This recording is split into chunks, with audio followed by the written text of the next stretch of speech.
ભાજપના શાસકો કોર્પોરેશનના જે કોર્પોરેટર બેન છે, જે મારા વોર્ડની બાજુનો વોર્ડ છે, એમાં જે કોર્પોરેટર બેન છે, એને ગઈકાલે જે રીતે દબાવી અને રોવડાવવામાં આવ્યા છે, એની ભલામણ વાળા બે ગરીબ માણસો ડ્રાઈવરો કે જેનો પગાર 5-7 હજાર રૂપિયા હોય એવા ડ્રાઈવરોને કાઢી મૂકવામાં આવ્યા છે.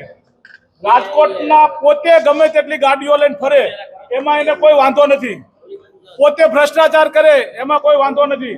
એક કોર્પોરેટર કે જેનો પોતાનો અધિકાર છે એ અંબાજી મંદિરે ગયા, એને બેફામ રીતે ખરાબ શબ્દો બોલવામાં આવ્યા, એને જાહેરમાં રોવડાવવામાં આવ્યા અને મોટી મોટી વાતો કરે છે કે અમે મહિલા સશક્તિકરણની વાતો કરે છે. મહિલાઓના સશક્તિકરણ ને મહિલાઓનું અપમાન કરી રહ્યા છે ભાજપવાળા. ભાજપના જે રાજકોટમાં હાલ અત્યારે 3 વિજયભાઈના ગયા પછી જે 3 ગ્રુપ થઈ ગયા છે, એમાંના એક જે ભ્રષ્ટાચાર કરી રહ્યું છે, મોટામાં મોટું ગ્રુપ એ અત્યારે ચારે તરફથી દબાણ કરી રહ્યું છે.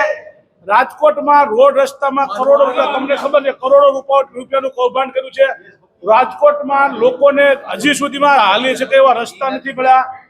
દર વર્ષે 700, 750, 800 કરોડ રૂપિયા તો ફક્ત રોડ રસ્તા પાછળ જો વપરાતા હોય તો લોકોની સુવિધા કેમ નહીં? લોકોને શા માટે આટલું હેરાન થવું પડે? લોકોને શા માટે તકલીફ પડે છે?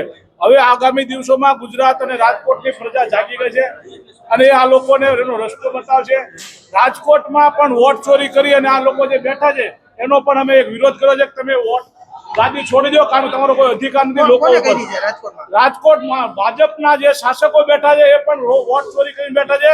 મારા વોર્ડમાં મેં નથી કરવા દીધી, કારણ કે હું એટલો બધાનો દાદો છું એટલે, અને એટલા માટે મારામાં નથી આવ્યું એટલે હું રહી ગયો છું. બાકી બધા જે સીધા લોકો હતા એનામાં બધું પૂર્ણ થયું.